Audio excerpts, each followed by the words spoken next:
good friend of mine, John Newman, coaches there. He took over the UNM program the same year that I took over UTEP. And so he's been there for 4 seasons, and he's got his stamp, his mark on UNM volleyball now, which means they're well coached, they're athletic.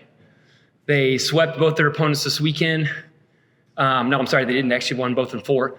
Beat Abilene Christian and a much improved Cal State Fullerton team, but they won 20 games last year, so they're going to be really good. I mean, anytime you win 20 games in college volleyball, it's like winning 20 games in basketball. You know what you're doing, and he's bringing back a big roster of veterans. I think his entire roster returns from last year.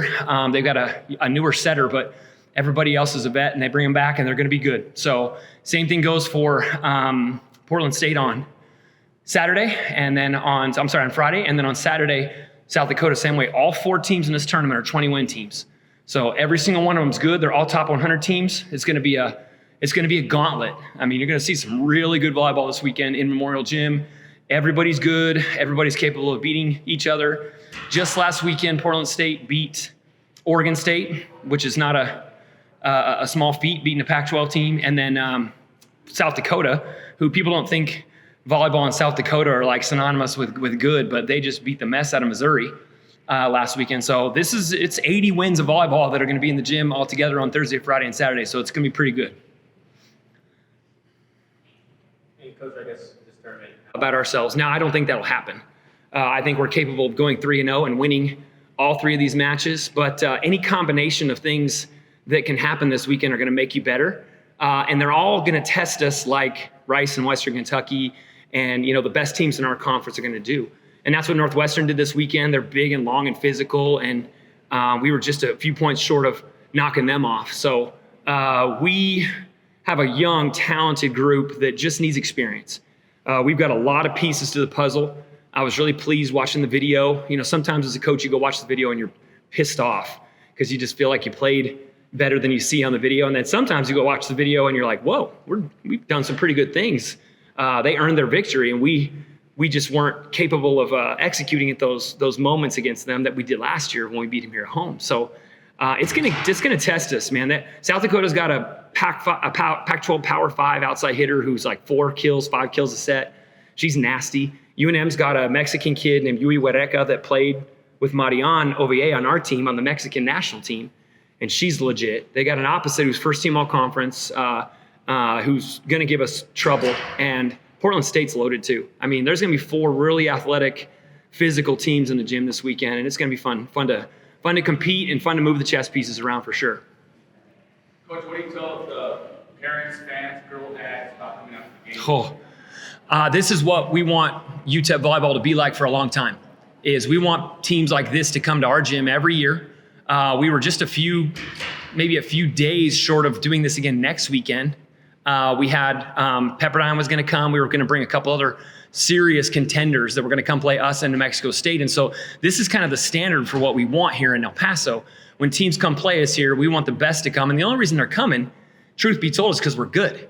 So they're all going to come now because they want to try to beat us and have our RPI points to take with them when they go back to their conferences. So that's kind of the standard that we want. We want our families and our young volleyball players to look at these ladies on our court and say, this is where I want to play, 2, 3, 4, 5, 10 years down the road. I want to be playing in this gym against this kind of competition for a long time to come in El Paso. Is there a special pricing for all 3 games or anything? No, I think all the pricings are the same. The 915 match, I think, is really doing well right now. I don't know if that's a good question for probably Mr. Darby or for any of these guys. Is there special pricing for any of the matches this weekend, Jeff? At all, or is there any special pricing, or is it the same for all 3 matches? I think it's the same. Okay. I know there's group tickets available for the 915 match for sure, because we've been sending a bunch of groups over there, and they've been getting a lot of middle school and high school teams in for a special pricing.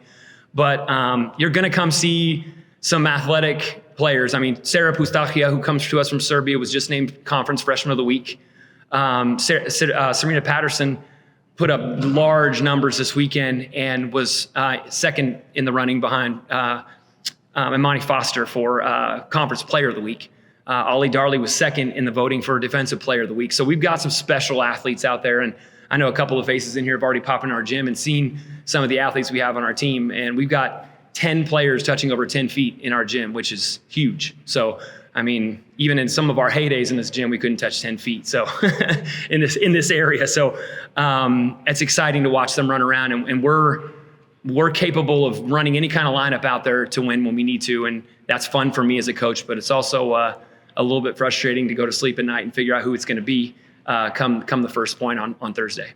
How hard is it for you to think about this season after the kind of season you had last year, and actually putting women's volleyball on the map here, and the size of the crowds that had never been seen like that probably ever, and the fact that there has been volleyball here before, even pro volleyball, with El Paso Water is sold a long time. That's correct. Telling you how old I am. That's all right. But the thing is that in your mind, how are you going to duplicate what you did last year? It's a good question, and we've had that question a lot. Even Steve asked that on the radio a couple weeks ago to Serena and to Victoria Price.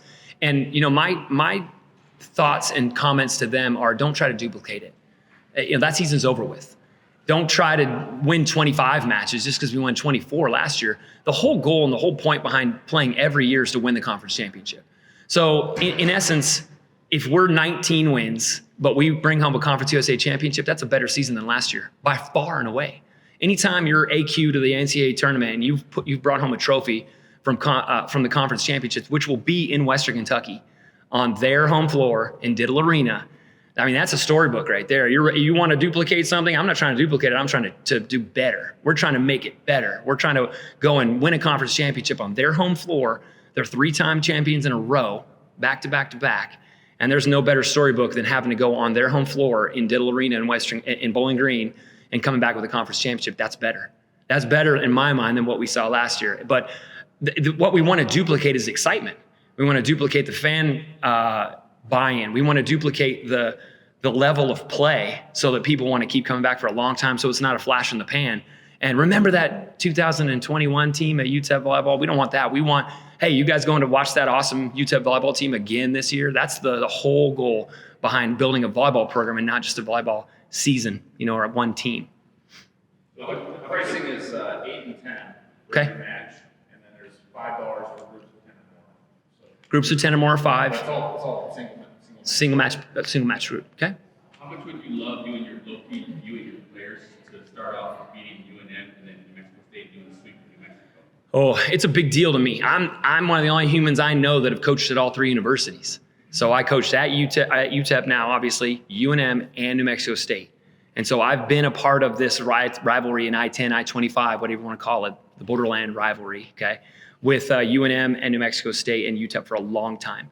And beating New Mexico State twice last year was probably part of the best part of our journey because of where I've come from and how much camaraderie and friendship I still have with a lot of people there. John and I are good friends, but at the end of the day, when this starts, I just want to beat the mess out of UNM because I can't stand seeing their colors.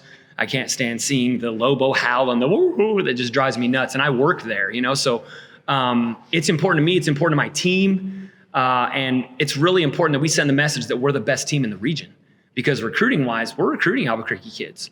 We're trying to steal Albuquerque kids out of their backyard, and to do that, you got to show that you're better than them. And so that's really important to me. Thank you, guys. Thank you, guys. Appreciate it. Thanks, Coach. Thank you.